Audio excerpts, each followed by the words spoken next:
Tuh. Alhamdulillahi Rabbil Alamin. Wabihi nasta'in ala umurid dunya waddin. Wassalatu wassalamu ala ashrafil anbiya'i wal mursalin Sayyidina wa nabiyyina Muhammadin sallallahu alaihi wa alihi wasallam. Amma ba'du. Hadirin jamaah Masjid An-Nasr yang dirahmati Allah. Ilmu fikih dan juga dasarnya yaitu ilmu usul fikih, memang kalau kita perhatikan di zaman Nabi kita, Nabi Muhammad SAW, itu belum dibukukan, juga bahkan belum dibakukan. Bahkan istilah fikih sendiri, kalaupun itu disebut di dalam Al-Quran atau hadis, maka maknanya bukanlah seperti yang kita kenal dengan ilmu fikih di zaman kita sekarang. Di dalam Al-Quran itu ada kata fikih, misalnya liyatafaqahu fid din. Itu artinya bukan liyatafaqahu untuk mempelajari fikih, itu bukan. Tapi liyatafaqahu fid din untuk memperdalam ilmu agama. Ilmu agama tidak hanya ilmu fikih berarti. Ya, ada ilmu akidahnya juga, ada ibadahnya, ada akhlaknya dan yang lain-lainnya. Jadi liyatafaqahu fid din itu ayat Quran mengandung kata fikih, tapi maknanya bukan seperti fikih yang kita pahami sekarang ini yang menjadi nama dari sebuah disiplin ilmu. Nah, kemudian misalnya Nabi pernah bersabda, mendoakan sebenarnya salah seorang sahabat yang waktu itu masih anak-anak yang bernama Abdullah bin Abbas radhiyallahu an. Allahumma faqihhu fid din wa 'allimhu ta'wil. Begitu Nabi mendoakan Abdullah bin Abbas. Allahumma ya Allah faqihhu fid din. Bukan artinya bukan jadikanlah dia ahli fikih, begitu bukan. Faqihhu ya berikan dia kefahaman dalam agama, dan memahami dalam arti seluruh aspek ilmu agama, tidak hanya dibatasi masalah ilmu fikih saja. Nah, sehingga kalau kita bicara tentang ilmu fikih di zaman Nabi Muhammad SAW, walaupun secara praktek itu ada, tapi secara teknis belum punya nama tersendiri, yaitu namanya ilmu fikih. Belum. Dan itu sama kasusnya dengan ilmu-ilmu keislaman yang lain. Misalnya, kita tahu ya, di dalam belajar agama Islam itu kan kita harus belajar bahasa Arab. Ada banyak cabang ilmu terkait dengan bahasa Arab. Misalnya, ada ilmu nahwu, ada ilmu sorof, ada ilmu bayan, ilmu badi', ilmu ma'ani, ya. Itu cabang-cabang ilmu yang disiplinnya itu bahasa. Begitu. Nah, apakah sudah ada ilmu nahwu di zaman Nabi? Gimana Pak kira-kira? Di zaman Nabi Muhammad itu sudah ada belum? Sahabat bicara ini mubtada, ini khobar, ini fi'il, ini fa'il, ini maf'ul. Ya belum ada, belum dibakukan. Tapi dalam prakteknya ya mereka berbahasa Arab dengan semua kaidahnya ya dijalankan. Tapi sebagai sebuah nama disiplin ilmu tertentu, ilmu gramatika bahasa Arab, ya saat itu belum dirumuskan. Nanti 100-200 tahun setelah Nabi wafat, baru dibuatkan rumusnya. Baru dikenal yang namanya ini mubtada, ini khobar, ini fa'il, ini maf'ul, begitu ya. Dan yang merumuskan itu bukan orang Arab, malah orang di luar Arab yang belajar bahasa Arab dan kemudian membuat rumus-rumusnya. Kita mengenal misalnya ada para ulama dua mazhab itu dalam ilmu nahwu, ada mazhab Basriyin, ada mazhab Kufah, Kufiyin. Ada nama-nama seperti Sibawaih begitu, dan itu bukan orang Arab. Ya, dia belajar bahasa Arab kemudian dia membuat rumus-rumus gramatika bahasa Arab. Di zaman Nabi bukan nggak ada bahasa Arab, ya ada, ya Quran bahasa Arab, ya Nabi ngomong Arab, tapi belum sampai kepada tadi membuat grammarnya. Nah, itu belum. Sama juga dengan cabang ilmu yang lain, misalnya Pak, ilmu tajwid.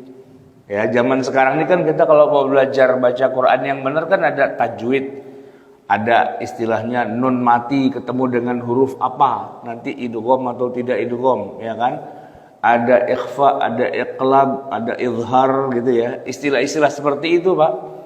Di zaman Nabi belum ada istilahnya ya. Ini mad arid lis sukun gitu misalnya. Belum ada.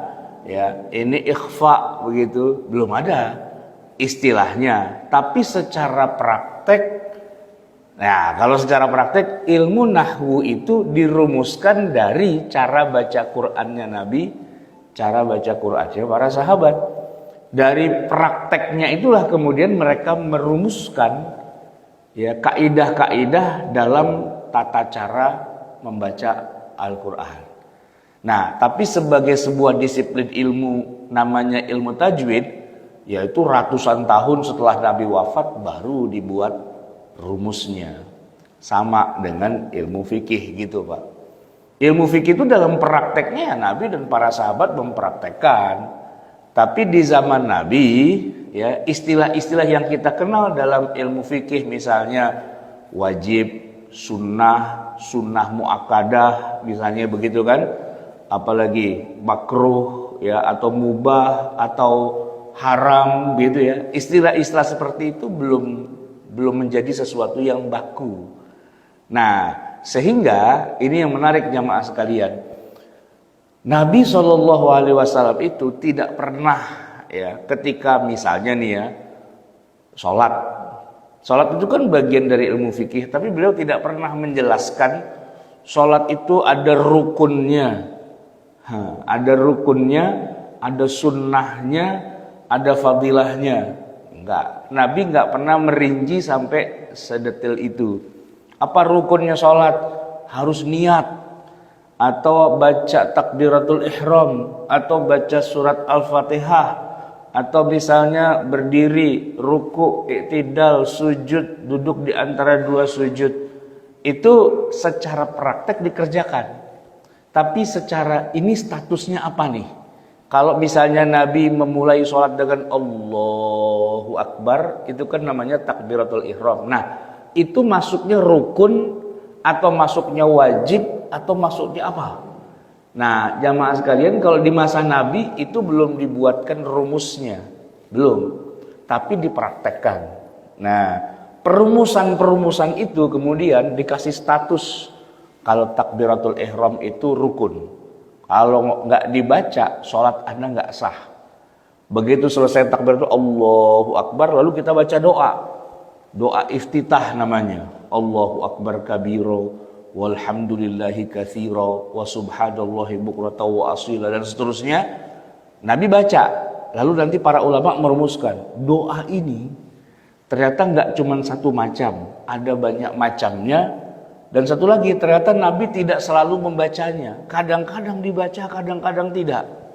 Dari situ kemudian dibuatlah rumus bahwa kalau takbiratul ihram itu rukun, nah baca doa iftitah itu tidak termasuk rukun. Itu masuknya adalah sunnah. Dibaca dapat pahala, tidak dibaca tidak mengapa juga. Sholatnya tetap sah. Nah, ilmu untuk merumuskan apa-apa yang dipraktekkan di zaman Nabi lalu menjadi kaidah hukum ya, ini jadinya wajib, ini jadinya sunnah, ini jadinya mubah, ini jadinya makruh, ini jadinya haram. Nah, disiplin ilmu itu namanya kemudian disebut dengan ilmu fikih. Nah, dengan adanya kaidah-kaidah yang dibuat, yaitu usulnya, usul itu dasar-dasarnya, rumusnya, dan bangunan ilmu fikihnya, maka kita tidak bingung lagi kalau kita melihat kehidupan Nabi yang sangat berbeda dengan kehidupan kita hari ini. Dan ini yang sering orang-orang tuh kan terjebak. Ya, memang sih di satu sisi katakanlah kita umat Islam secara keseluruhan kan disuruh mencintai Rasulullah, cinta Nabi, cinta Rasul, ya kan Pak? Kan kita cinta sama Nabi, katanya nanti di akhirat Nabilah yang akan memberikan pada kita syafaatul uzma. Ya, masuk neraka sih, tapi begitu ditolong sama Nabi dikeluarin dari neraka. Maka kita harus cinta pada Nabi, kan begitu ya? Tapi pertanyaan yang menggelitiknya lagi nih, terus kalau kita disuruh cinta sama Nabi, itu bentuk realnya ngapain? Apakah kita harus makan korma setiap hari gara-gara Nabi makannya korma? Sementara kita kan makannya nasi, Pak. Ini kalau kita makan nasi, ya, sementara Nabi makannya korma, itu kita cinta apa enggak sama Nabi? Kalau Nabi minum susu kambing mentah yang diperes dari domba-domba yang dipelihara itu ya, itu kita enggak minum susu, Pak. Boro-boro minum susu, orang sakit perut dulu, diare mulu gara-gara banyakan minum susu. Itu kira-kira kita dianggap tidak cinta sama Rasul bagaimana? Ya, dan yang paling penting nih Pak, yang paling nyata banget ya, Rasulullah SAW itu kan orang Arab. Beliau setiap hari bicara itu kan dalam bahasa Arab, ya kan? Nah sementara kita ngakunya doang sebagai umat Nabi Muhammad, tapi nggak bisa ngomong Arab. Bisa sih Arab paklum gitu ya. Ya artinya kita nggak bisa dibilang menjadikan Nabi Muhammad sebagai suri tauladan. Tauladan apaan? Orang Nabi ngomongnya bahasa Arab, kita ngomong bahasa Betawi, kagak nyambung kan? Nah, yang jadi pertanyaan, ini ngomong pakai bahasa Arab nih hukumnya wajib apa kagak? Nah, gitu kan? Itu nanti dijawab Pak sama ilmu fikih, gitu. Karena peranan ilmu fikih adalah dia memfilter semua perilaku Nabi, ya, perbuatan Nabi, perkataannya beliau juga, itu memang fakta. Itu fakta. Nah, yang memastikan valid apa tidak valid itu ada cabang ilmu namanya ilmu hadis. Ya kan? Hadis harus sahih. Bahkan kalau perlu mutawatir. Minimal perawinya adalah orang yang thiqah, yang kemudian dijamin oleh seorang ahli hadis, sebutlah misalnya Imam Bukhari atau Imam Muslim atau Imam Tirmidzi atau Imam Nasai dan sebagainya. Tapi tugasnya Pak cuman berarti sampai benar apa enggak Nabi melakukan itu. Nah, gitu doang. Baru sampai valid apa tidak bahwa Nabi mengerjakannya. Berhenti sampai di situ tugas dari ilmu hadis. Nah, tapi PR yang nomor 2, kalau memang benar Nabi melakukannya, pertanyaannya adalah kita harus gimana? Harus kayak Nabi juga apa enggak? Nah, jawabannya ya ada yang harus kayak Nabi, ada yang sebaiknya kayak Nabi, ada yang mau kayak Nabi boleh, enggak juga enggak apa-apa. Bahkan ada juga jawabannya yang enggak boleh ngikutin Nabi. Tergantung nih Pak. Nah, jawabannya bisa jadi ada 5. Ada yang wajib, ada yang sunnah, makruh, mubah, haram. Nah, untuk bisa memecah jadi 5 macam ini, mana yang masuk wajib, mana yang masuk sunnah, mana yang masuk mubah, makruh dan haram, itu ada ilmunya. Itulah ilmu fikih. Jadi jamaah sekalian, ilmu fikih itu adalah ilmu untuk mengenali, ya, memilah, membedakan mana yang wajib, mana yang sunnah, mana yang makruh, mana yang mubah, mana yang haram dari praktek kehidupan Nabi Muhammad sallallahu alaihi wasallam. Ternyata jamaah sekalian, tidak semua perbuatan Nabi hukumnya wajib kita ikuti. Ya contohnya ngomong Arab, itu perbuatan Nabi. Apa wajib kita ngomong Arab? Enggak. Ya kecuali di dalam sholat harus pakai bahasa Arab nih, Pak. Bapak mau doain saudara-saudara di Palestina. Tapi pengen doainnya di dalam sholat. Boleh nggak kita bilang, ya Allah, bantulah saudara-saudara kami di Palestina. Amin. Gitu. Boleh nggak Pak? Nggak boleh. Dalam kunut Pak, apa kunut subuh, apa kunut nazilah, Allahumma hdina fiman hadait. Amin. Wa'afina fiman afait. Amin. Allahumma ansuril mujahidina fi Palestin. Amin. Itu masih boleh Pak, karena bahasa Arab. Begitu imamnya udah capek diganti bahasa Indonesia, ya Allah bantulah saudara-saudara kami di Palestina, amin. Batal Pak satu masjid semua. Nggak bisa. Kenapa? Karena sholat hanya boleh pakai bahasa Arab, nggak boleh pakai bahasa Indonesia. Nah itu ilmu fikih itu ngatur sampai di titik itu. Anda kalau mau doa pakai bahasa Indonesia, ya boleh, tapi bukan di dalam sholat, di luar sholat boleh pakai bahasa Indonesia. Walaupun nih Pak ya, walaupun belum pernah sekalipun Nabi doa pakai bahasa Indonesia Pak, belum pernah. Nah, saya mau tanya, orang doa pakai bahasa Indonesia bid'ah apa enggak Pak? Masuk neraka enggak dia? Mengada-adakan sesuatu yang baru yang Nabi tidak pernah mengerjakannya. Seandainya berdoa pakai bahasa Indonesia itu baik, pasti Nabi sudah melakukannya, doa pakai bahasa Indonesia. Dan belum pernah sekalipun Nabi berdoa pakai bahasa Indonesia. Nah, orang-orang yang sedikit-sedikit sunnah, kejirat Pak di situ dia, keserimpet dia di situ. Ya Mbak, dia doa pakai bahasa Indonesia Pak. Di luar sholat itu doa pakai bahasa Indonesia, dan itu bid'ah. Belum pernah dikerjakan oleh Nabi. Berdoa pakai bahasa, doakan ibadah pada Allah, dan ibadah itu harus ikut Nabi dong. Masa ibadah ngarang? Nggak boleh dong ibadah ngarang. Ibadah harus ikut Nabi. Doa ibadah bukan Pak? Ibadah harus ikut Nabi dong. Iya.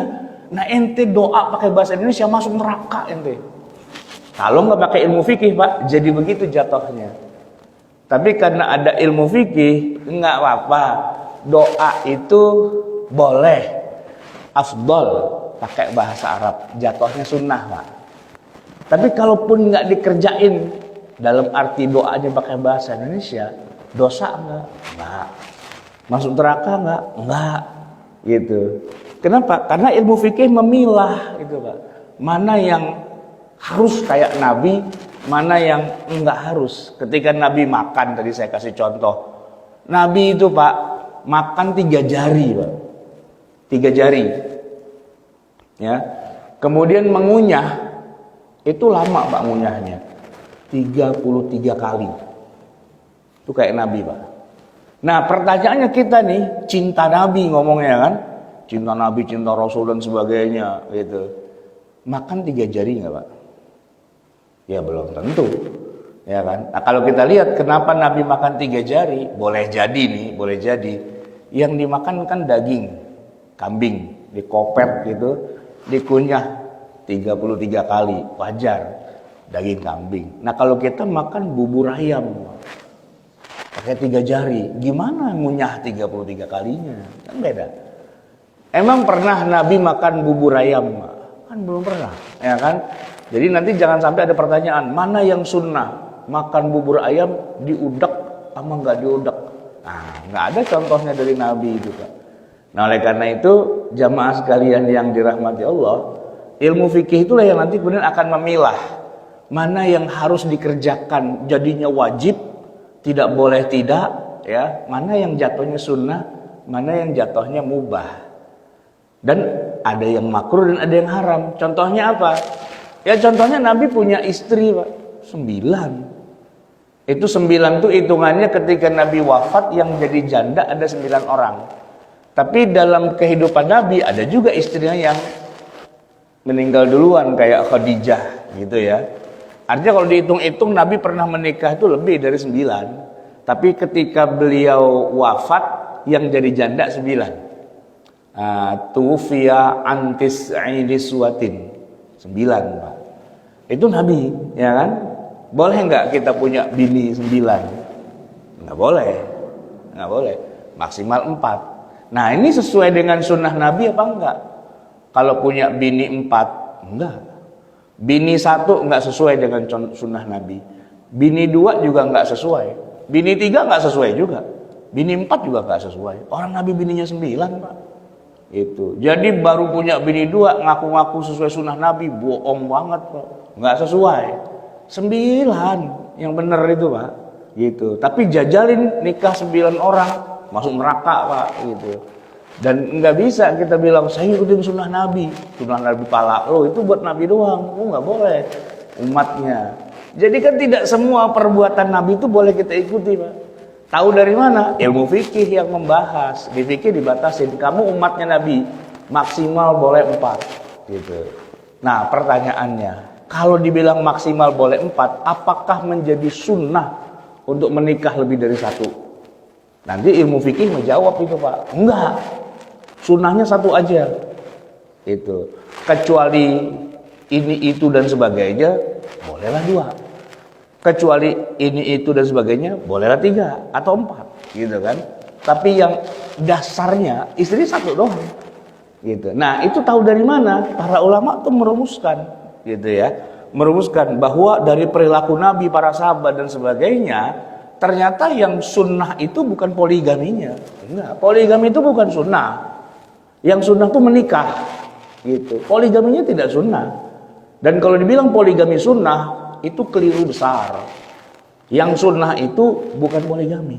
9 istri itu sunnah. Sunnah Nabi maksudnya.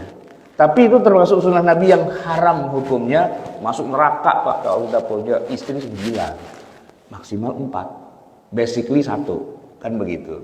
Nah, bagaimana kemudian membaca semua fakta sejarah yang ada di masa Nabi, ayatnya begini, hadisnya begini, itu kuncinya itu adanya di ilmu fikih sebenarnya.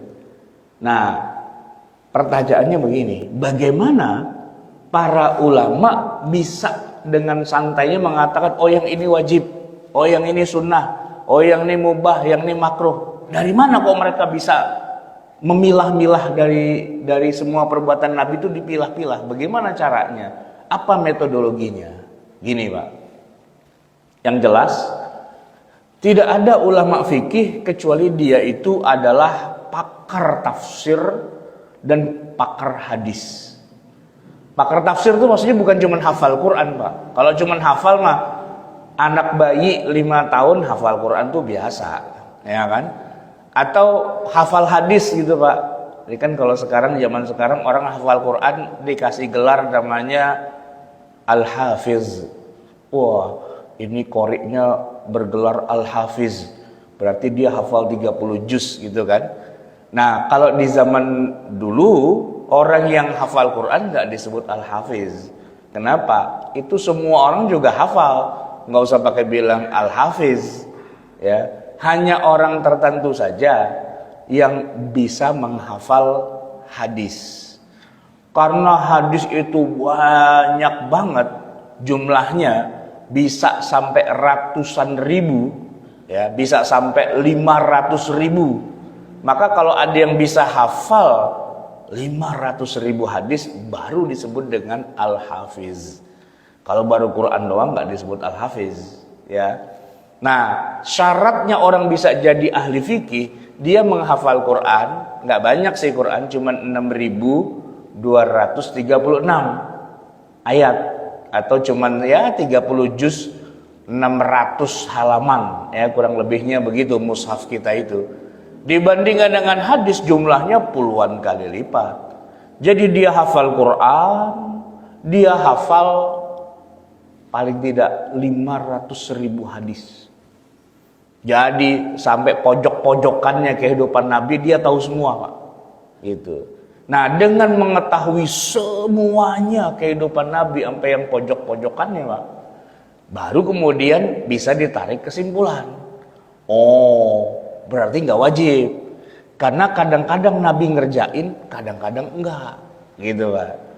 Nah yang agak puyeng itu Pak, orang zaman sekarang baca hadis cuma 1, 2 ya kan, tiba-tiba dia menyimpulkan kesimpulannya wajib, padahal dia baca hadis cuma 1 ya kan. Saya kasih contoh yang sederhana nih Pak, sederhana banget. Boleh nggak Pak minum sambil berdiri, boleh nggak Pak? Gimana kira-kira? Boleh nggak minum sambil berdiri? Itu ada hadis ya yang mengatakan barang siapa yang minum sambil berdiri, muntahin itu yang sudah diminum. Sahih Pak hadisnya. Nah, saya tanya, dengan baca hadis itu, jadi kalau orang minum sambil berdiri kira-kira masuk neraka atau masuk surga? Kalau berdasarkan hadis itu doang masuk neraka dia, Pak. Tapi, nah ini dia poinnya di sini, Pak. Hadis itu nggak cuma satu, ada banyak. Dan banyak hadis sahih yang menyebutkan bahwa Nabi ketika minum air zam-zam ya, sambil berdiri. Nah, jadi kan kontradiktif antara di sini hadis bilang kalau minum sambil berdiri muntahin, dengan di sini hadis Nabi minum sambil berdiri. Ini gimana jatuhnya? Nah, gitu kan? Ya jatuh-jatuhnya ditarik kesimpulan. Ya sebaiknya jangan berdiri. Kan gitu ya. Tapi kalaupun berdiri juga nggak apa-apa juga. Gitu. Nanti ada ulama lain mengatakan, oh itu khusus kalau minum air zam-zam. Karena waktu itu disebut Nabi minum sambil berdiri, yaitu lagi minum air zam-zam. Dan begitulah seterusnya. Artinya, yang saya bilang tadi ada 500.000 hadis, itu juga kontradiktif antara satu dengan yang lain. Ya kan? Satu hadis dengan hadis yang lain itu enggak selalu sama. Kadang-kadang berubah hukumnya.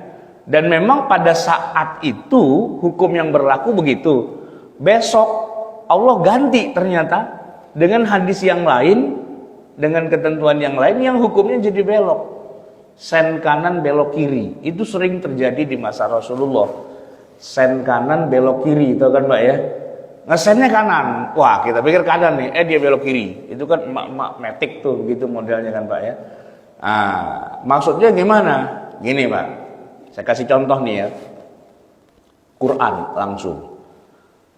Nabi SAW itu pernah ditegur oleh Allah. Gara-garanya beliau lagi perang, ya. Harusnya perang itu diteruskan sampai selesai. Jangan dihentikan di tengah pertandingan. Ini pertandingan belum selesai, Pak. Musuh belum pada mati, masih pada hidup. Oleh Nabi diberhentikan perang itu. Berhenti gitu. Padahal seharusnya di mana-mana yang namanya perang itu sampai kita membunuh mereka semua atau kita yang dibunuh. Ya, itu semua perang para nabi dan rasul itu sunnatullahnya sepanjang zaman. Perang itu antara membunuh atau dibunuh. Nah, ternyata nabi kita dalam perang yang pertama, perang Badar, itu enggak melakukan sebagaimana sunnatullah para nabi dan rasul di zaman dulu, Pak. Beliau menghentikan perang di tengah jalan. Musuhnya dibiarkan hidup, tidak dibunuh. Padahal Allah baru saja menurunkan beribu-ribu malaikat yang berperang bersama Nabi, komandannya Nabi. Nabi bilang, berhenti. Lah, kan pasukan bingung. Ini perang kenapa berhenti di tengah jalan? Dan musuhnya kagak dibunuh. Ditegur, Pak. Turun ayat yang membuat Nabi ketakutan karena ditegur dengan sangat kasar oleh Allah. Maka li nabiyyin ayyakuna lahu asra. Tidak pantas bagi seorang nabi berperang, menghentikan perang di tengah jalan lalu musuhnya enggak dibunuh, cuma ditawan saja. Hatta yuskhina fil ardi. Harusnya semua musuhnya itu dibunuh sampai dia tanggap betul-betul di atas bumi, nggak ada lagi tersisa musuhnya. Nah, Nabi ternyata menghentikan Pak perang, dan orang kafirnya nggak dibunuh, itu musuh loh, nggak dibunuh, ditawan. Nabi ketakutan Pak, karena ditegur langsung dari langit Pak dengan ayat itu, sampai Nabi tersungkur gitu ya, bilang ini seandainya kejadian kayak gini adanya di zaman nabi-nabi terdahulu, udah hujan batu nih kita pada mati nih, disiksa sama Allah gara-gara melanggar aturan perang. Perang belum selesai kita hentikan. Itu takutan Pak Nabi, ya kan? Nah, di mana sen kanan belok kirinya? Begitu Nabi ketakutan, nggak lama Jibril dipanggil sama Allah dan turun lagi. Senyum-senyum Jibril. Ada apa? Tuh ayat barusan yang menegur kamu itu dicabut sama Allah hukumnya, tapi teksnya tetap ada di Quran. Makanya tuh ayat sampai sekarang kita baca, Pak. Tidak pantas bagi seorang nabi menghentikan perang, itu kita baca ayatnya. Tapi dalam kenyataannya memang perang Badar itu dihentikan. Enggak semua musuhnya dibunuh, ditawan. Ada 70 orang ditawan itu. Dan kemudian diminta menebus agar mau bebas gitu ya. Suruh tebus bayar gitu. Yang enggak bisa nebus ya suruh ngajar tuh 10 orang kaum muslimin baca tulis bebas gitu. Nah, itu Pak, peraturan yang turun dari langit di zaman Nabi itu yang tadi saya bilang, Pak. Kadang-kadang dia sen kanan belok kiri. Ayatnya bilang begini, belum juga ganti hari, tiba-tiba Allah udah merubah. Gitu. Nah, kayak gitu-gitu, Pak. Orang kalau baca hadis cuma 1, 2, nggak nyambung dia. Nggak update. Oh, ternyata udah berubah ya? Berubah. Gitu, Pak. Nah, begitulah para ulama ahli fikih, karena dia hafal semua lika-liku hadis lekuk-lekuknya, ya kan?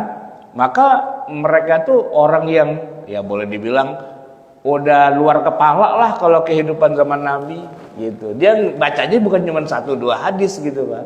Nah, makanya orang, Pak, kalau cuma baru belajar hadis doang, dalam arti baru tahu Nabi begini, Nabi begitu ya, dan belum sampai derajat sebagai mujtahid yang bisa menyimpulkan, maka dia tidak boleh menyimpulkan. Kenapa? Karena sumber datanya terbatas. Sumber datanya terbatas. Ya kayak gini, Pak. Nih misalnya nih ya. Kan bentar lagi kita mau pemilu. Dan banyak lembaga-lembaga survei. Kan mensurvei gitu, Pak.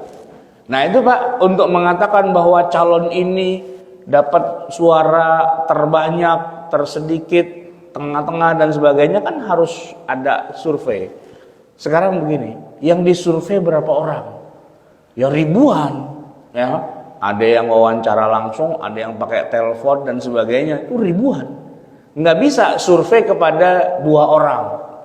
Yang menang adalah presiden dukungan saya, berdasarkan survei saya. Anda sudah survei, sudah. Berapa respondennya? 2 orang. Anak saya 2-2-nya. Ya kagak bisa, Pak. Kenapa? Masa sumbernya lu doang? Ya sumbernya harus ribuan orang, kan begitu. Nah, sama dengan ilmu fikih. Kenapa kok ulama bisa bilang ini sunnah, ini tidak wajib? Karena dari ribuan hadis itu, mereka mendapati ternyata Nabi nggak selalu baca doa Allahumma ba'id baini wa baina khotoyaya kama ba'adta bainal masyriqi wal maghrib. Pernah dan sahih, tapi tidak selalu. Kadang-kadang Nabi baca yang lain. Sehingga doa iftitah itu pertama hukumnya tidak wajib, bukan rukun, dia sunnah. Yang kedua, versi bacaannya juga beda-beda. Nah, orang sekarang yang nggak tahu cerita, dia baca hadis cuma 1. Betulan sih memang itu hadis rawahul Bukhari. Sahih dong, ya kan? Dia bilang, yang benar baca iftitah cuma Allahumma ba'id baini. Yang tidak Allahumma ba'id baini, salah. Gitu, Pak. Lah kan dia nggak punya data yang banyak. Bacanya hadis cuma 1. Itu doang yang dijadikan sebagai patokan. Nah, itu namanya bukan mujtahid, Pak. Bukan ahli fikih. Itu baru belajar hadis 2-3 biji doang. Ya nggak apa-apa dia mengamalkannya, silahkan. Tapi dia nggak boleh bikin statement bahwa yang benar cuman ini. Nggak juga. Nah, jamaah sekalian, saya mau melengkapi yang tadi, yang sen kanan belok kiri. Itu dalam kejadian di masa Nabi itu banyak banget. Sehingga banyak orang terkecoh. Misalnya nih, Pak. Nabi pernah bersabda begini. Lebih baik seorang yang mau melewati orang sholat, lebih baik dia menunggu sampai orang yang sholat itu selesai sholat, ketimbang dia melewatinya. Walaupun dia harus menunggu selama 40 tahun. Bayangin, Pak, nunggu orang sholat 40 tahun. Ini sholat apaan? Sholatnya 40 tahun. Ya kan? Sholat kan 5 menit, 10 menit, wajar lah gitu kan. Tapi Nabi bilang, walaupun dia menunggu 40 tahun, itu lebih baik dia tungguin. Berarti dia kagak sholat. Dan berarti orang yang sholat juga kagak sholat juga. Kenapa? Lah kan sholat sehari 5 kali, ya kan? Ya sehari 5 kali yang wajib. Ini sholat apaan 50 tahun kan gitu. Nah kemudian orang yang sholat pun begitu sama Nabi. Kalau kamu lagi sholat, tiba-tiba ada orang lewat di depan kamu, falyadra'hu, kata Nabi. Apa? Cegah dia. Tapi kalau dia ngeyel, fa'in aba, mau lewat juga, falyuqatilhu, maka perangi dia, bunuh dia. Bayangin Pak, Nabi ngomongnya bunuh.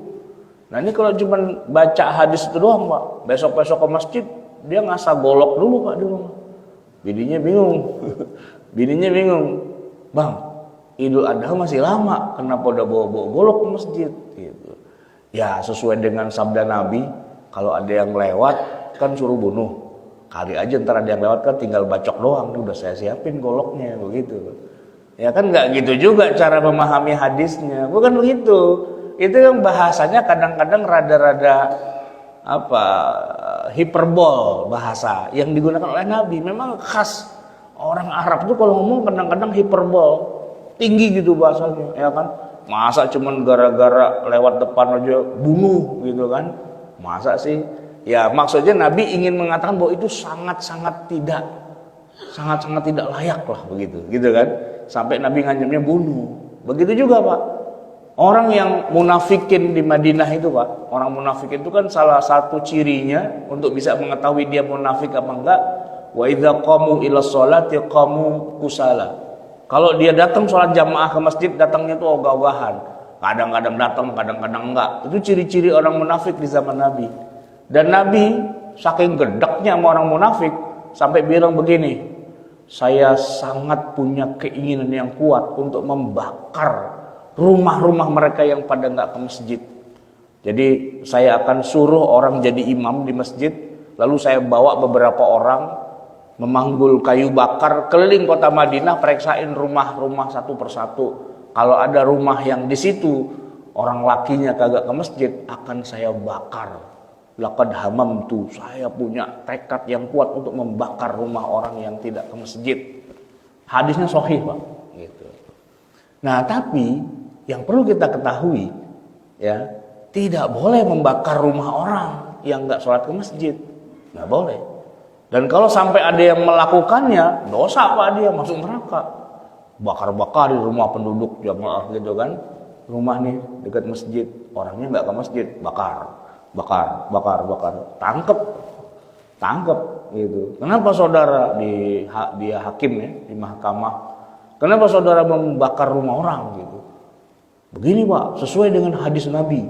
Nabi ingin membakar rumah-rumah orang gitu yang tidak ke masjid. Maka saya menjalankan sunnah Nabi, membakar rumah orang yang nggak jamaah ke masjid. Itu logikanya bagus sih Pak.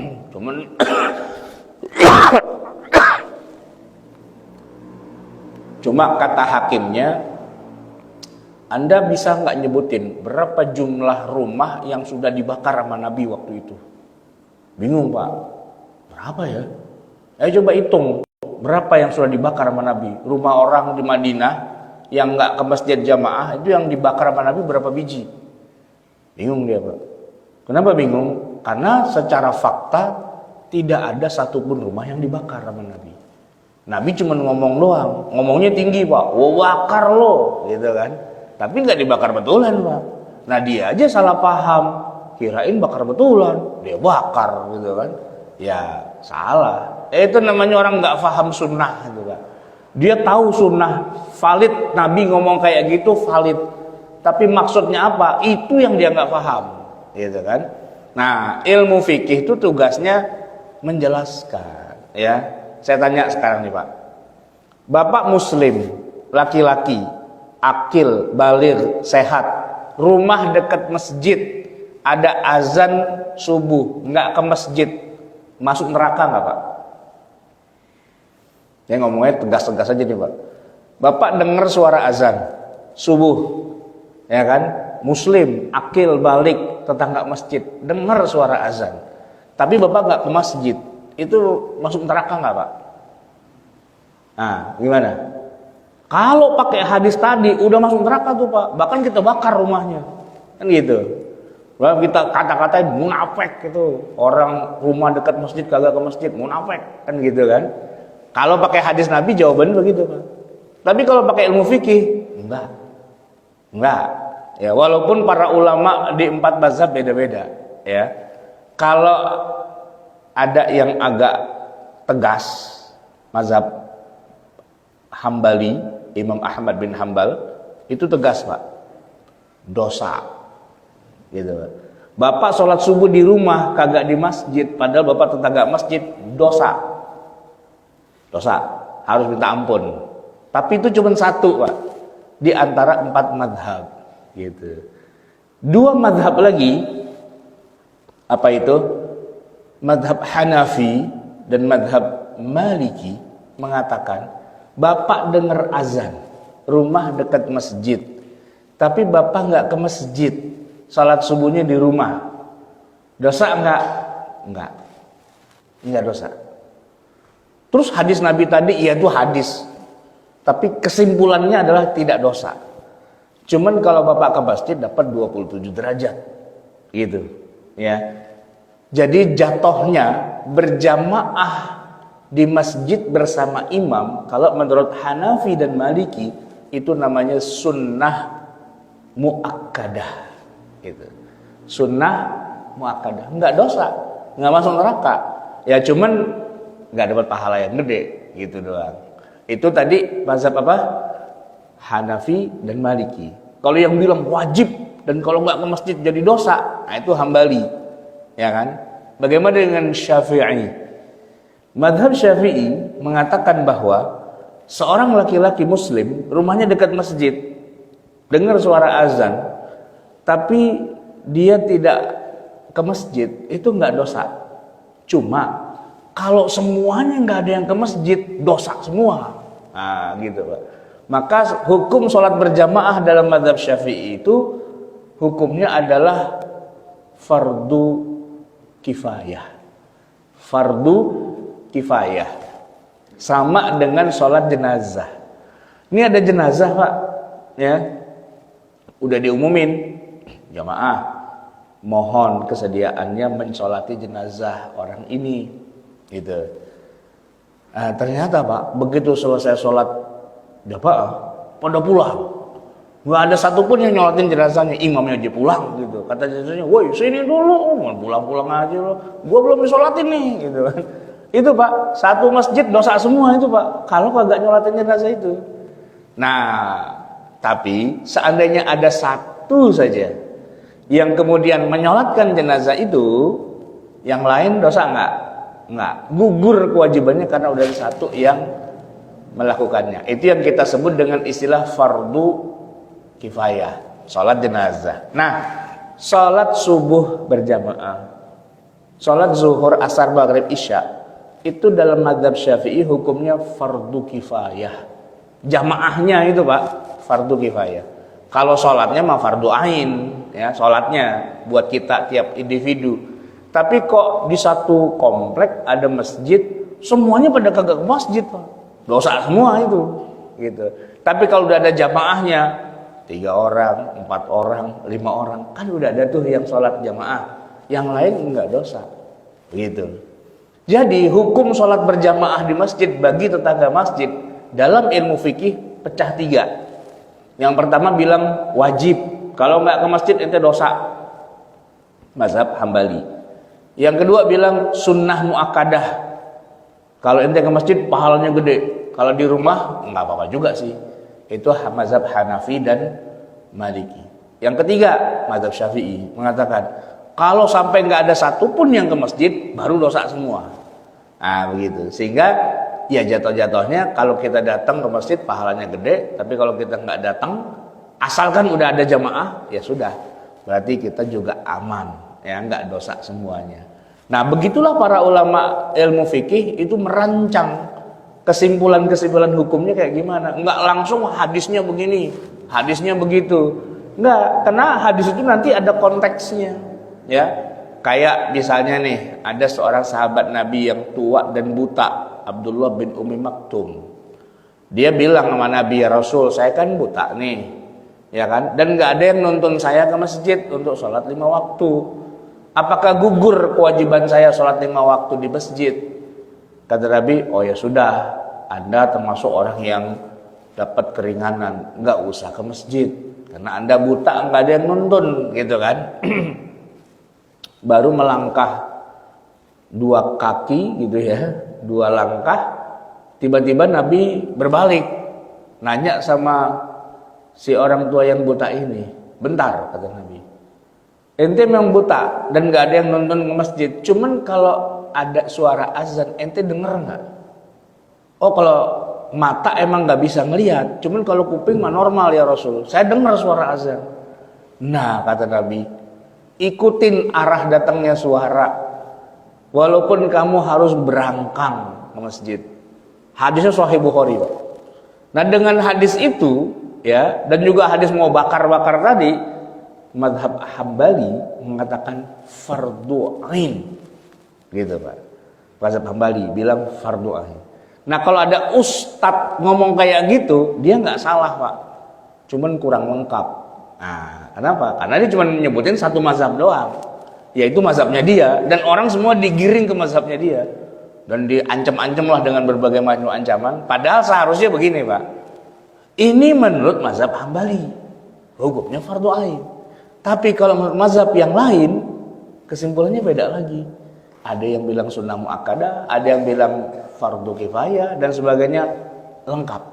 Nah, ilmu fikih itu Pak, karena dia memang salah satunya adalah unsur ijtihadnya sangat kuat, maka harus disampaikan secara lengkap, gitu. Sehingga nggak saling menyalahkan, ya. Jangan sampai seorang pengajar fikih menggiring opini kepada satu pendapat saja tanpa menyebutkan ada pendapat-pendapat yang lain. Padahal di mazhab yang lain atau di pendapat yang lain boleh jadi hukumnya tidak seperti itu. Nah, gitu. Nah, oleh karena itu jamaah sekalian, penting belajar ilmu fikih, wabil khusus muqaranatul madzahib, perbandingan madhab dan khilafiyah di antara para ulama. Nah, itu penting. Kenapa? Biar kita nggak saling menyalahkan. Bahwa khilafiyah itu pasti ada, tidak mungkin tidak. Dan di zaman Nabi, khilafiyah di antara para sahabat pun terjadi di hadapan Nabi, dan Nabi tidak menyalahkan salah satunya. Ya, Nabi tetap mengatakan, kalau kamu mau begini silahkan, kalau kamu begini silahkan. Contoh nih Pak, Al-Abbas bin Abdul Muttalib waktu haji bersama Nabi, dia tuh tidak mabit di Mina Pak, nggak ikut ke Mina, dia pulang ke Mekah, Arafahnya ikut. Begitu ngelontar sampai di Mina, terus kan harusnya mabit, ya kan? Tanggal 11, 12, 13 nafar awal atau nafar tsani, nginep di Mina harusnya. Dia bilang sama Nabi, ya Rasulullah, kalau saya nginep di Mina 3 hari 4 hari, kambing-kambing saya keleleran, nggak ada yang ngurusin, ya kan? Gimana ya Rasul? Kata Nabi, if'al wala haraj, nggak apa-apa, kerjain aja, nggak ada masalah. Maksudnya ya udah pulang, nggak usah mabit di Mina, gitu. Itu Nabi ngomong sama Al-Abbas bin Abdul Muttalib. Nah, sahabat yang lain ya pada nginep di Mina, gitu kan? Nah, kalau kita jelaskan secara lengkap, ada yang begini Nabi bilang boleh, ada yang begitu Nabi bilang boleh, bilang lagi yang lain juga boleh dan sebagainya, lengkap utuh, gitu ya. Maka Islam itu menjadi indah, menjadi luas pandangan kita. Ketika ada yang berbeda dengan kita, ternyata bukan berarti itu musuh kita, bukan berarti itu lawan kita, tapi boleh jadi itu adalah saudara kita malah. Dan pendapatnya juga ada rujukannya, ada sumber hukumnya yang juga kuat, gitu kan? Kita tidak harus pindah ke sana, dan sana juga tidak harus pindah ke sini. Masing-masing jalan aja sesuai dengan apa yang menjadi ijtihad dari masing-masing imamnya, mujtahidnya. Nah, jamaah sekalian, penting untuk kita belajar ilmu fikih agar kita tidak menjadi fanatik golongan. Nah, tidak menyalah-nyalakan yang lain. Ya, tapi tentu saja yang namanya ilmu fikih itu kan ada juga khilafiyah, tapi ada juga yang di luar dari itu, Pak. Kita pikir tuh khilafiyah, ternyata bukan. Emang itu menyimpang. Ada. Ini kemarin saya baru pulang dari umroh, Pak. Pulang dari umroh. Itu yang jadi masalah tuh begini. Kita orang Indonesia ya, menganggap semua orang yang sholat di Masjidil Haram itu adalah ulama.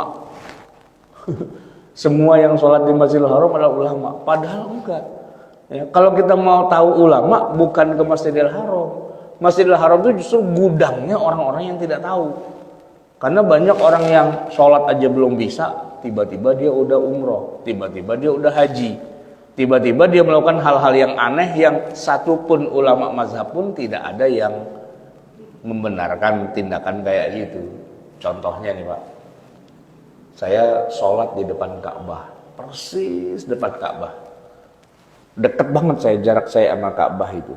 Ini kalau saya ruku, pala saya nabrak Ka'bah. Allahu Akbar. Ternyata Pak, lagi asik sholat gitu di rakaat keberapa, ketiga, keempat, ada orang masuk Pak di antara saya dan Ka'bah. Nah kan kalau ruku nggak bisa kan, gara-gara dia di situ. Dan benar Pak, begitu ruku saya ketabrak dia. Nah dianya juga nggak bisa ruku Pak. Orang dia sama Ka'bah nempel, mau ruku kayak gimana?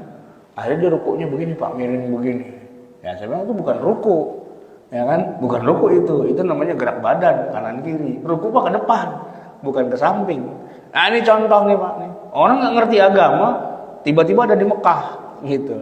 Terus orang kita lihat, oh boleh ya ruku ke samping katanya gitu. Ngikutin orang yang bodoh juga sebenarnya kan. Nah sumber ilmu agama tuh bukan Mekahnya, bukan Masjidil Haramnya. Sumber ilmu agama adalah kajiannya. Adapun yang didemonstrasikan berjuta-juta orang di Masjidil Haram dan sebagainya, justru itu yang harus kita hati-hati. Jangan sampai kita mengerjakan ngikutin. Di Mekah orang pada begini tuh. Di Mekah mah yang datang bukan ulama gitu ya, belum tentu dia ahli dalam bidang ilmu agama. Baik, jemaah sekalian yang dirahmati Allah, kita cukupkan kajian kita sampai di sini, dan sebelum saya akhiri mungkin ada pertanyaan dari jamaah sekalian. Untuk melengkapi kajian ini silahkan mikrofonnya mungkin bisa diedarkan.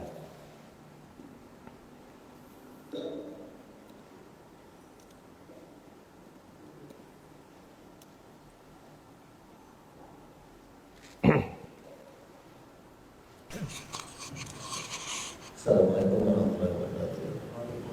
Assalamualaikum. Pak Ustadz, kita kan tahu kalau dalam sholat itu ada yang zahar, ada yang sir. Nah, bagaimana sahabat bisa tahu bacaan Nabi ketika bacaan itu sir, sehingga dia bisa, oh ini yang zaharkan, ini yang sir. Nah, ini terkait juga dengan ya, gimana sih apa yang terjadi pada saat itu seperti apa. Kemudian juga tentang sir atau jaharkah bacaan Bismillah dalam Al-Fatihah. Iya. Terima kasih Pak Ustaz. Jadi begini Pak, ada istilah bacaan sir dan ada istilah bacaan jahar, itu lawannya. Jahar, misalnya tadi sholat subuh Pak, imamnya itu baca dengan suara keras, waladhdallin, amin, itu kan bacaan jahar namanya. Tapi kalau sholat kayak zuhur atau asar, kan imamnya baca juga, makmum juga baca kan, tapi kan nggak keras, itu namanya sir. Nah cuman begini Pak, dikatakan sir itu banyak yang keliru, dianggapnya itu di dalam hati gitu Pak, mulutnya diem gitu, terus di dalam hati, dalam batin. Enggak, sir itu bukan dalam hati, bukan batin. Sir itu pakai mulut juga, kedengeran juga, cuman kedengarannya nggak sampai 2 soft 3 soft gitu. Kalau yang di sampingnya banget, kanan kiri atau belakangnya banget, itu masih dengar. Saya kasih contoh nih, kemarin saya pulang umroh.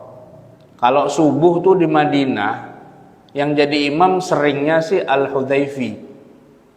Al-Hudhaifi udah tua orang, jenggotnya putih, kumisnya putih semua. Itu Pak, beliau kan mazhabnya Hambali. Dan mazhab Hambali itu baca Bismillahirrahmanirrahimnya kan sir.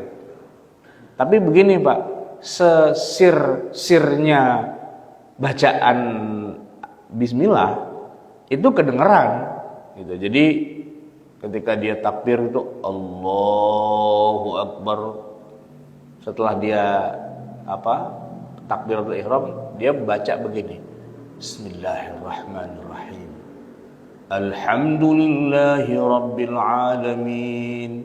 Yang bismillahnya itu Pak, itu sir, tapi kita dengar karena mikrofonnya juga bagus banget kan di Masjid Nabawi itu kan, kita dengar dia baca Bismillahirrahmanirrahim. Itu sir.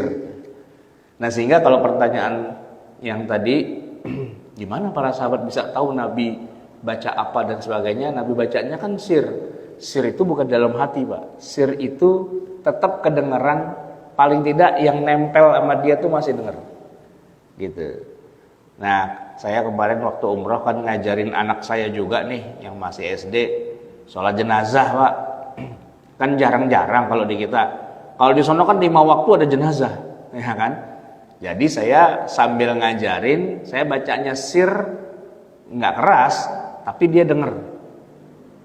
Jadi takbir pertama Allahu Akbar kan Al-Fatihah, saya baca Bismillahirrahmanirrahim, Alhamdulillahirabbil alamin, Arrahmanirrahim. Dengar dia, ya kan?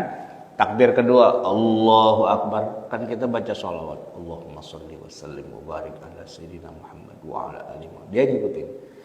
Takbir ketiga Allahu Akbar, kan kita disuruh doain mayat itu, Allahumma ighfir lahum warhamhum wa'afihim wa'fu anhum wa akrim nuzulahum wa wasi' madkhalahum dan sebagainya. Nah, dia bisa dengar itu, Pak. Jadi sir itu tidak di dalam hati. Sir itu tetap kedengeran, tapi yang dengar cuma orang yang nempel sama dia. Kira-kira seperti itu. Baik, ada lagi, Pak? Iya, Pak. Mungkin bukan pertanyaan ini Pak, jadi kondisi saat ini. Tadi Bapak kan sudah menjelaskan tentang beberapa mazhab-mazhab.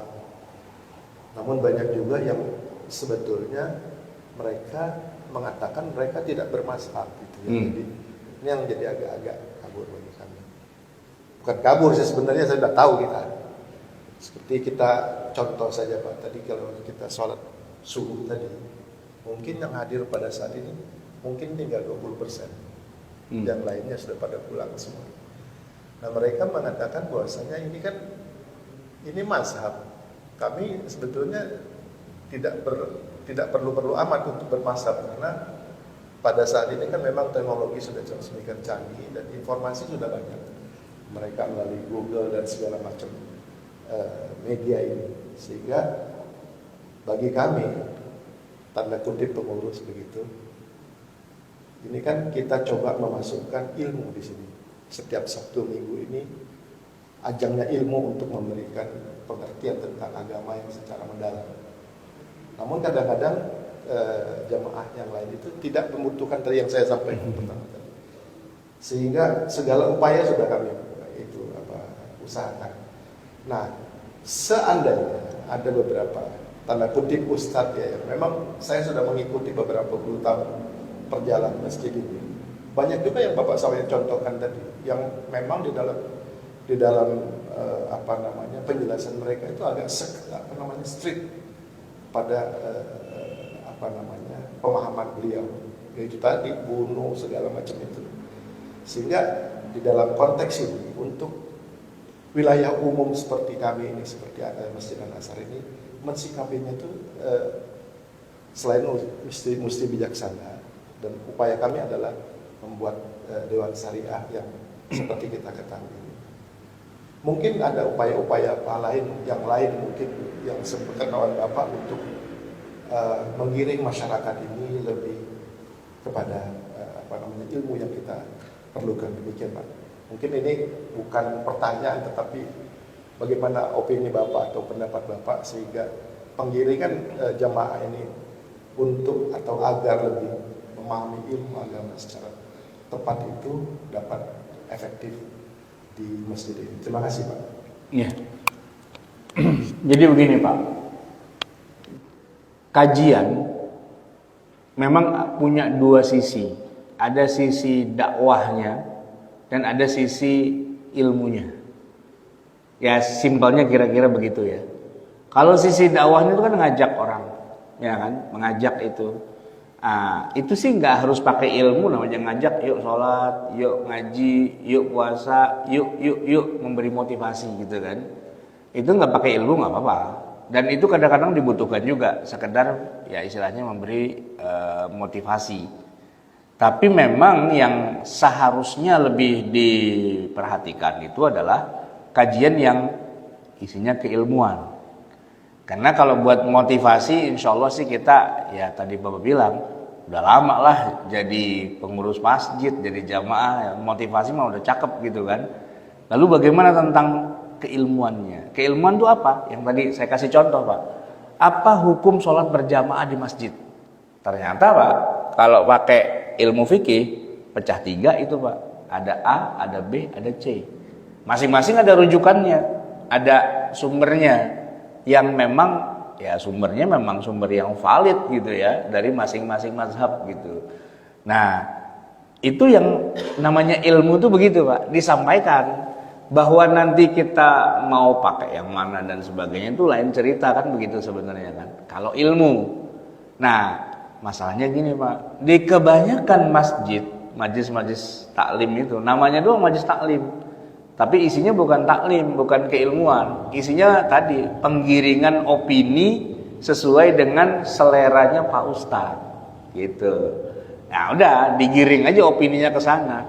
Ganti Ustadz, ganti opini. Ya kan? Beda Ustadz, beda arahan gitu. Jadi bingung jamaahnya kan? Tadi katanya begini, sekarang begini, sekarang begini. Ini yang benar yang mana? Ya karena itu cuman penggiringan opini kepada ya cara berpikirnya si narasumber itu gitu kan. Nah kayak gitu kita nggak bisa menolaknya sih ya. Kebanyakan memang gitu modelnya. Nah kalau ke depan mau dikembangkan yang lebih ke arah keilmuan, jadi yang diajarkan tuh bukan opini, bukan maunya saya begini, bukan gitu. Tapi amanah ilmiah, beginilah para ulama berbeda pendapat. Itu contoh tadi ya. Madhab Hambali baca Bismillahirrahmanirrahim itu sir. Allahu Akbar. Bismillahirrahmanirrahim. Alhamdulillahi Rabbil Alamin. Nah jaharnya di situ kan. Itu Hambali. Tapi kalau Syafi'i enggak. Syafi'i Bismillahirrahmanirrahim dari awal dibaca jahar. Allahu Akbar. Bismillahirrahmanirrahim. Nah, kan jelas tuh Pak, ini Syafi'i, ini Hambali. Kan gitu ya. Masing-masing dalilnya harus disejarkan juga, gitu kan. Nah, dengan demikian, kan jamaah jadi punya pemahaman yang lengkap. Oh, gitu kan. Nggak main salah-salahan dong, nggak main yang benar saya, yang benar nggak gitu. Karena masing-masing memang berbeda di antara para ulama. Nah, yang lucu nih Pak, yang lucu kadang-kadang di satu tempat ya masjid apa gitu misalnya ya imamnya nggak belajar fikih perbandingan mazhab, dia cuma punya satu guru yang ngajarin pokoknya kalau kamu jadi imam nggak boleh baca bismillah, selalu tuh Pak Allahu Akbar Alhamdulillahi Rabbil Alamin, nggak ada bismillahnya sama sekali. Nah padahal kalau bicara jumlah pemeluk mazhab di Indonesia kebanyakannya Syafi'i. Sedangkan yang Hambali itu kebanyakannya di Saudi. Ya dia belajar sama ustadz yang kembalinya ke Saudi. Yang diajarin kan mazhab Hambali. Cuman ketika ngajar gitu ya di Indonesia, dia nggak sebut ini Hanafi ini apa, pokoknya yang benar ini, yang lain salah semua, nah gitu aja. Itu kan penggiringan opini. Nah itu yang paling dominan di kita itu masalahnya. Kenapa? Karena belajar 4 mazhab itu nggak gampang, Pak. Nggak gampang, susah gitu kan. Dan bisa men-share ilmu yang sudah dimiliki. Oh ternyata ada khilafiyah ya. Oh ternyata ada pendapat ini dan sebagainya. Itu nggak semua orang punya bekal untuk kayak gitu memang. Emang harus ya ibaratnya dokter, Pak.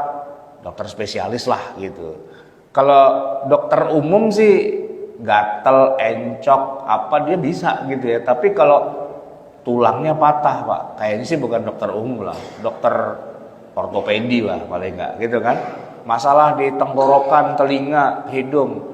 Ya kalau dokter umum sih tahu, tapi kalau mau yang benar sih dokter THT lah gitu kan. Kandungan gitu. Ya dokter umum tahu secara umum aja. Tapi kalau mau yang benernya ya SPOK ya, dokter kandungan begitu. Kan kembali ke skillnya masing-masing, spesialisasi masing-masing gitu. Nah, kajian-kajian di masjid umumnya itu nggak bicara spesialisasi, Pak. Ya pokoknya ini ustadz keren lah, banyak youtubernya, banyak followernya, ya kan.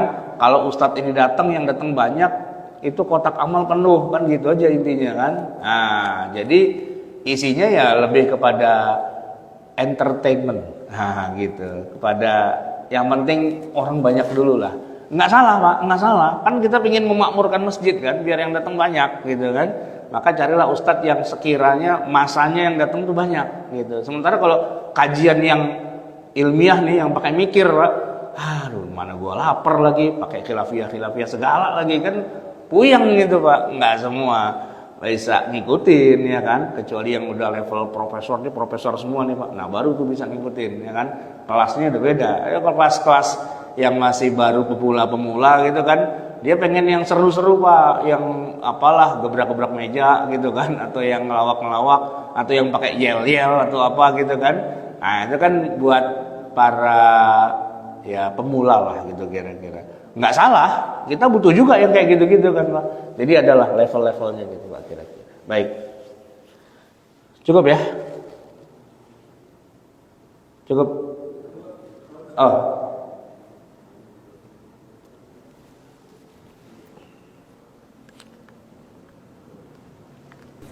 Bismillahirrahmanirrahim. Assalamualaikum warahmatullahi wabarakatuh. Ustaz, saya dapat informasi dari beberapa ustaz juga, kalau di beberapa negara untuk menjadi ustaz, menjadi penceramah itu harus punya sertifikat. Tanyaan saya, Ustaz, pernah ada di Indonesia ide untuk membuat sertifikat semacam itu, tapi hilang idenya, Pak, nggak terlaksana. Jadi pertama, siapa yang harus punya otoritas untuk memberikan sertifikat? Yang kedua, bagaimana, kenapa kok di Indonesia ide semacam itu menjadi nggak terlaksana? Makasih, Ustaz.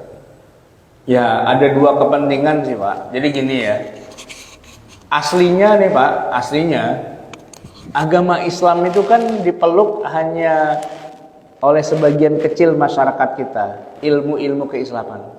Orang kalau mau belajar agama Islam itu kan datangnya kemana? Ke pesantren, ya, ke majelis-majelis ilmu, ya kan. Nah itu sih nggak usah pakai sertifikat, karena yang ngajar udah pasti pakar di bidangnya, di pesantren gitu ya, kan pakarnya gitu. Nah tapi masalahnya gini, Pak, itu sedikit banget orang yang kayak gitu kalau belajar agama kayak gitu. Sementara ini Islam di Indonesia, khususnya di kota besar kayak Jakarta, itu lagi ngetren. Banyak artis pada insaf, banyak pejabat pada insaf, ya kan? Banyak para pebisnis apa tuh yang udah pada pensiun pada insaf gitu kan. Nah mereka ini kalau belajar ngajinya yang terlalu detail dalam ilmiah, yang bersertifikat, ngantuk, Pak, gitu, ya kan? Mereka butuh ngaji yang sifatnya lebih ke entertain tadi, yang lebih pada hiburannya, kayak gitu. Nah yang kayak gitu-gitu, Pak, ceruknya besar juga itu, ceruknya banyak. Makanya banyak pelawak banting setir jadi ustadz. Ya misalnya contohnya nih, Pak, Syekh Akri gitu kan ya.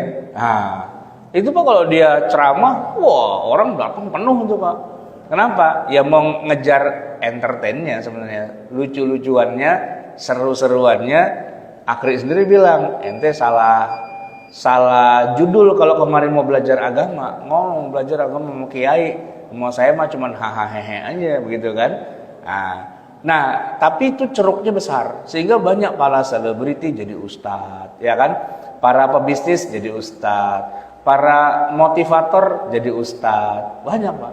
Kalau semua orang jadi ustadz, lalu ustadz jadi gimana? Ustadz jadi banyak Pak, ya kan?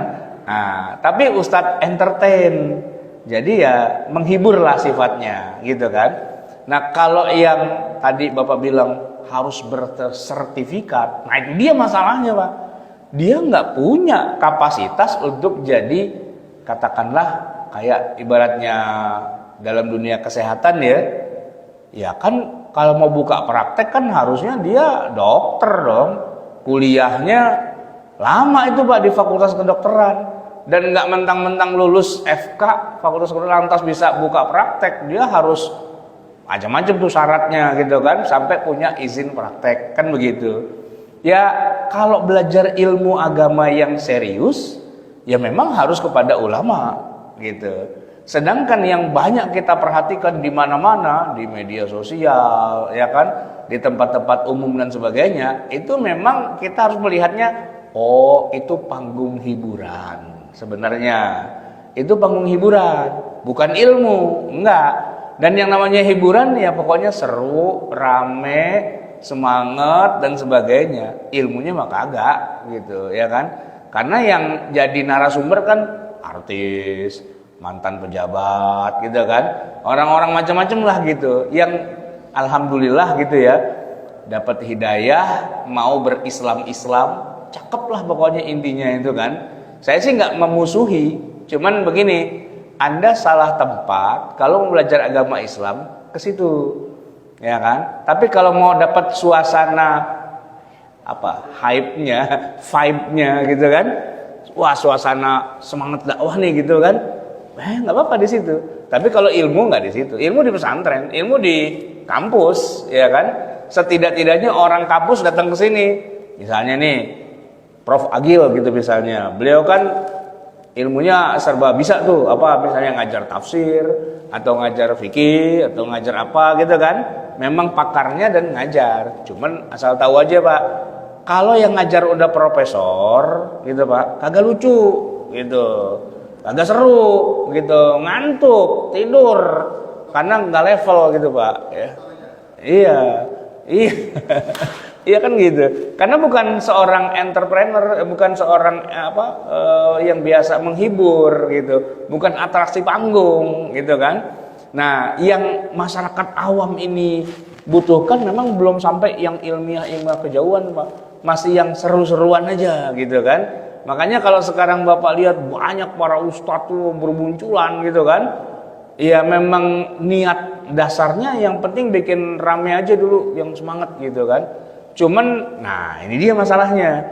Udah keasikan jadi entertainer gitu kan dalam dunia dakwah, dia ngeluarin fatwa. Nah ini jadi masalah, Anda offside gitu loh. Anda sebagai penghibur aja, nggak usah ngomongin hukum dan sebagainya, karena bukan bidang Anda. Kan harusnya begitu Pak.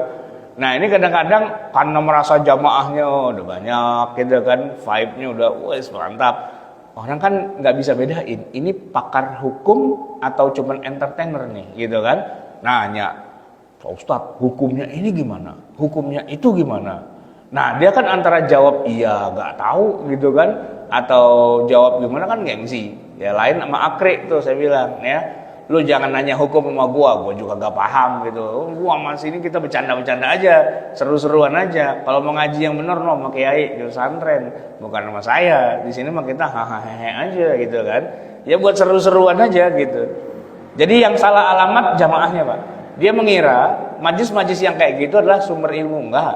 Itu dunia hiburan bernuansa dakwah. Nah, cakep lah ya kan. Daripada lagunya metal ya qosidahan lah kira-kira begitu ya kan. Nah, cuman kalau mau cari ilmu bukan di situ sebenarnya. Begitu sih sebenarnya Pak. Ya ilmu di kampus. Kuliah yang bener gitu kan. Ada berapa jamaah tuh Pak? Teman saya udah doktor sekarang. Itu gara-garanya ikut ngaji begini Pak. nggak puas. Ini Ustadz ngomong ke sono kemari, ke sono kemari, ke sono kemari gitu kan. Terus ada yang bilang, Anda yang keliru. Anda belajar agama di pengajian model kayak gini, isinya tuh entertain semua. Kalau mau belajar agama yang bener, no, ada kampus no. Ada UIN, ada Institut Ilmu Al-Quran, ada PT IKI, ada apa. Kuliah ke sono, daftar. Ya nggak masuk S1 kan, mereka udah pada sarjana, ngambil S2 Pak, gitu. Kan kuliah tuh yang bener ya kan. Ada buku referensinya, ada dosen doktor profesornya, ada tugas bikin makalahnya, ada ujiannya dan sebagainya. Selesai itu Pak, ya dapat ilmunya. Bukan di majelis taklim kayak gini sebenarnya, gitu kan. Ya memang agak susahnya adalah majelis taklim kalau diseriusin Pak, zamannya bubar. Itu kan masalahnya, karena nggak lucu gitu kan, nggak seru. Coba deh sekali waktu kita mengundang artis insaf gitu Pak. Artis tapi insaf, gitu kan banyak nih sekarang artis yang insaf. Yang datang banyak Pak. Mau lihat artisnya, bukan mau belajar ilmu agamanya sih. Seru, minimal kencengan penuh lah gitu kan. Jadi kagak tekor gitu kan. Itu aja sih problemnya di situ Pak, ya kan. Belajar ilmu agama yang benar ya ngampus. Kayak saya Pak. Saya dulu kan kuliah umum di UGM, ya kan. Ikut pengajian sono, ikut pengajian sini, wah ngider kemana-mana kan. Tapi apa yang saya dapat itu kan mentahan semua gitu. Kalau mau belajar yang benar, ya saya harus kuliah yang benar Pak. Nah, keluarlah saya dari UGM, lalu saya pindah jalur daftar ke Universitas Islam Muhammad Ibn Saud, Kerajaan Saudi Arabia. Dites gitu kan, ada ujiannya, ada apa dan sebagainya. Baru ini dia nih kalau belajar di sini yang benar gitu kan. Nah, sementara yang kuliahnya pada umum-umum, teman saya kan pada kuliah umum. Ya karena dari dulunya anak soleh, suka main di musola SMA, anak rohis Pak, pada jadi ustadz juga. Tapi ya ustadz motivator aja, baca kitab kan nggak bisa, ya kan. Nah, pokoknya tapi memotivasi orang pinter Pak. Makanya disebut ustadz juga. Kerenan dia lagi, dan lebih terkenal juga gitu. Ya daripada yang belajar agamanya bertahun-tahun pakai ujian, sama yang gitu-gitu aja Pak, lebih terkenal dia. Bisa sih lu lebih terkenal dari gue yang kuliah susah-susah, malah dia yang terkenal gitu kan. Nah ya kan tuh bagaimana mengolah pasar sebenarnya kan. Pasarnya ada, ceruknya ada gitu.